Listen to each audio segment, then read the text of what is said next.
बोटिङको लागि म एकदमै रेडी भइसकेको छु गाइज।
ल गाइज यतिखेर चाहिँ ठ्याक्कै अहिलेको भाइरल यो बोरा बाँधको नामले चाहिँ परिचित छ यतिखेर। यो मान्छेलाई चाहिँ यो कतातिर चाहिँ अलिकति एउटा नयाँ ठाउँ होस् र नयाँ ठाउँको चाहिँ अवलोकन गर्न पाओस् अथवा नयाँ ठाउँमा चाहिँ जान पाओस् भन्ने सोच बनाइराखेको अवस्थामा विभिन्न ठाउँमा त्यत्तिकै पनि त्यस्तै ठाउँहरू चाहिँ भाइरल भइदिन्छ र यो अहिलेको लेटेस्ट यो पूर्वमा चाहिँ यतिखेर चाहिँ एकदमै भाइरल ठाउँ चाहिँ यो बोरा बाँध।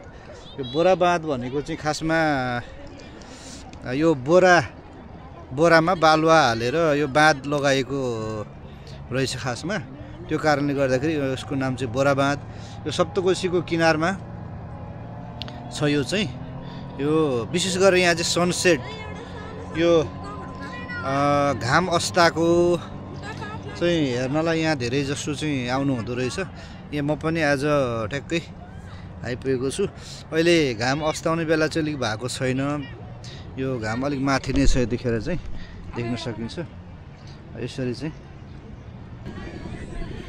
बोरा बाँधको दर्शन पनि गरी हिँड्दैछु यतिखेर। बोरा बाँध पनि के अरे घुमेर सकिन लागिसकेको छ। अब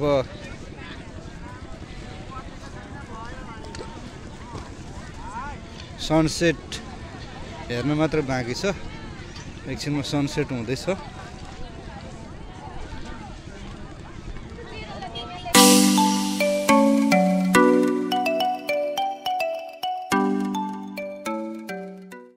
ल गाइज यतिखेर चाहिँ घाम लगभग अस्ताउने अवस्थामा छ।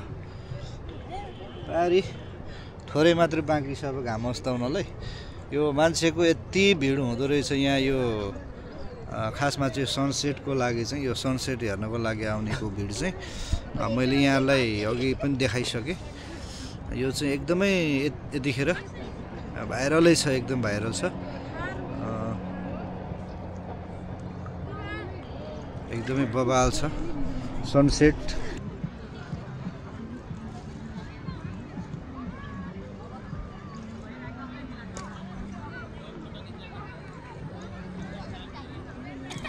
ल गाइज यो सनसेट पनि अब